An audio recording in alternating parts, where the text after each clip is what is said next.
اتنی بڑی عالی شان بارگاہ ہے. میرے سرکار مخدوم علاؤل پنڈوی کی شان اور ان کی کرامت کو اگر دیکھنا چاہتے ہو یار تو کچوچا کی دھرتی میں چلے جاؤ. جب میرے سرکار مخدوم علاؤل پنڈوی کی شان کو دیکھنا چاہتے ہو تو کچوچا کے دھرتی میں چلے جاؤ. مخدوم سمنا کی شان اور ان کی کرامت کو دیکھ لو گے تو تم کو بررفتہ یہ پکار اٹھے گے کہ جب مرید کا یہ عالم ہے تو پیر کا عالم کیا ہے.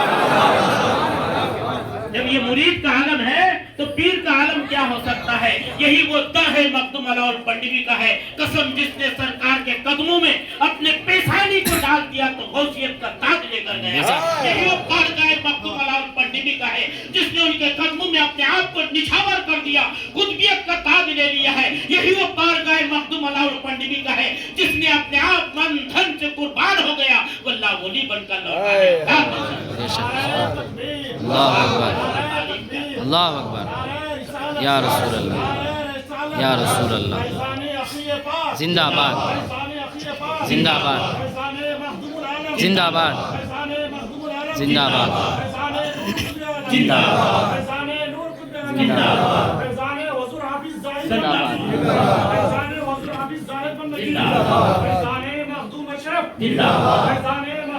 زندہ باد, زندہ باد. یا رسول اللہ. اس کے لیے زیادہ نہیں جانا چاہتا ہوں. صاحب سجدہ کے حکم کی تعمیر کے مطابق میں اپنا کام کروں گا. یہ آستانے مخدوم علاؤل پنڈوی صحابت کرام موجود ہیں اور بھی علماء کرام بھی موجود ہیں. حضرت مخدوم علاؤل پنڈوی کی تو بے شمار کرامات ہے. میں نے سنا کہ اس در سے اللہ کے فرشتے بھی واپس رہے. یہی وہ در ہے جو ولایت کو چھینا بھی جاتا تھا, ولایت کو لوٹایا بھی جاتا تھا, ہے نا. تو یہ در کی تعریف نہیں کرتا. بس ایک کل جنتی کے تعلق سے مجھے کسی نے پوچھا کہ جنتی دروازہ کیوں, بس ان کے بارے میں 2-4 منٹ آپ کو رکھ کے میں حضرت کو دوں گا. وہ کچھ بات بتائیں گے, اس کے بعد پھر صلاۃ و سلام ہوگی. کچھ ہوگا. جنتی دروازہ اس لیے کہلایا جاتا ہے کہ حضور حافظ زاہد بندگی رحمت اللہ علیہ جب مادرداد یہ تو ولی ہیں, جب ماں کے سکم میں آئے, دنیا پیدا ہوتا ہے 9 مہینہ 10 مہینے کے اندر, ہے نا جی, بولو بولو. دنیا پیدا ہوتا ہے بچہ 9 مہینہ یا 10 مہینے میں بچہ پیدا ہوتا ہے.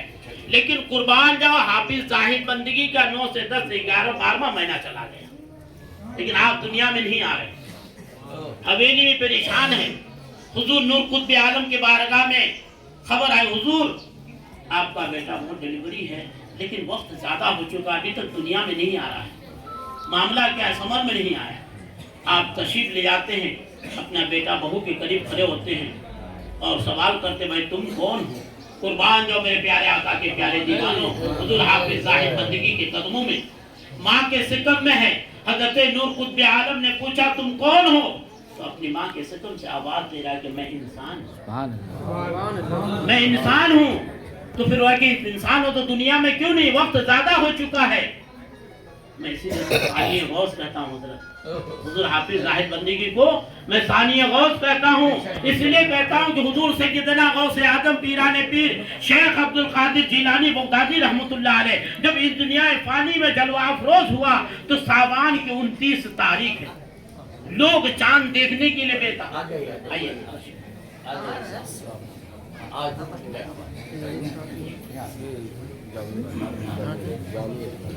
لوگ چاند دیکھنے کے لیے بےتاب ہے کہ چاند نظر آ جائے. تھوڑا پیچھے ہو جائے, تھوڑا پیچھے آ جائے.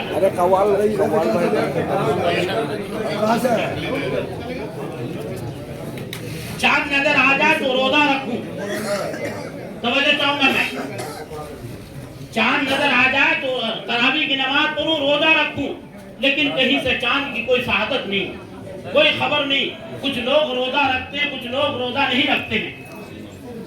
صبح دن کافی چل چکا ہے, کچھ لوگ حضور غوث اعظم کے ابا حضور کے بارگاہ میں پہنچے کہ حضور کیا کروں, روزہ رکھوں یا توڑ دوں. تو سرکار غوث اعظم کے ابا حضور فرماتے ہیں کہ لوگوں سنو سنو, جو رات گزری نا اس رات میں ہمارے لفظ جگر پیدا ہوا، نود نظر پیدا ہوا ہے، لیکن گھر سے حویلی سے خبر آیا شہری سے لے کر اب تک بچہ دودھ نہیں پیا ہے، آ کر ذرا دیکھو تو کیا بچی کی طبیعت خراب ہے یا کیا ہے۔ جب مجھے خبر ملی میں اندر گیا تو دیکھا اپنے لفظ جگر کے چہرے سے چہرے ملایا تو میرے نور نظر نے اپنے چہرے سے اشارہ فرما رہا ہے کہ ابا حضور میں کوئی عام بچہ نہیں ہوں بلکہ ایک اللہ کا ولی ہوں، اللہ کا برگزیدہ بندہ ہوں۔ اگر دنیا کو چاند نظر نہیں آتا تو کیا ہوا، میں چاند دیکھ کر آیا ہوں، میں بھی روزہ رکھا ہوں، آپ نے بھی روزہ رکھا۔ تو میرا صبح مجھے کہنے دیجئے جب 18 مہینہ ہوا تو حافظ زاہد بندگی اپنے ماں کے سکم میں جو حرکت میں آئے اور حضرت نوح قطب عالم کے بارگاہ میں خبر پہنچی، آپ تشریف لے جاتے ہیں اور کہتے ہیں کیا بات ہے کہ ہاں میرا وقت ہو گیا، میں دنیا میں آؤں گا، لیکن سنو میں کوئی عام بچہ نہیں بلکہ اللہ کا نیک برگزیدہ بندہ ہوں۔ میری ماں قرآن پڑھتی تھی، میں ماں کے سکم میں قرآن حفظ کر رہا تھا، میرے سینے میں اللہ کا کلام ہے، میرے سینے میں اللہ کا کلام ہے اور یہ کلام اللہ کا پاک چیز ہے، اور جو بچہ پیدا ہوتا ہے وہ ناپاک راستے سے پیدا ہوتا ہے، میں اس پاک چیز کو ناپاک راستے سے نہیں ملاتا۔ تو کیا کیا جائے؟ تو آپ ہماری امی کی سکم میں شہادت کا انگلیوں سے اشارہ فرما دے، میں اسی طرف پھٹ کے دنیا میں آ جاؤں گا۔ تو سرکار نور قطب عالم نے اس جگہ کو پردے کی اجازت حکم دیا سے پردہ کیا جائے۔ جو جنتی دروازہ دیکھ رہے ہیں اسے پردہ کا حکم کیا گیا، اسے پردہ کیا جائے، اسے پردہ کیا۔ حضرت نور قطب عالم نے شہادت کی انگلیوں کا اشارہ فرمایا، حضور حافظ زاہد بندگی ماں کر کے دنیا میں آئے، 18 مہینے کا بچہ اٹھ کر بیٹھے۔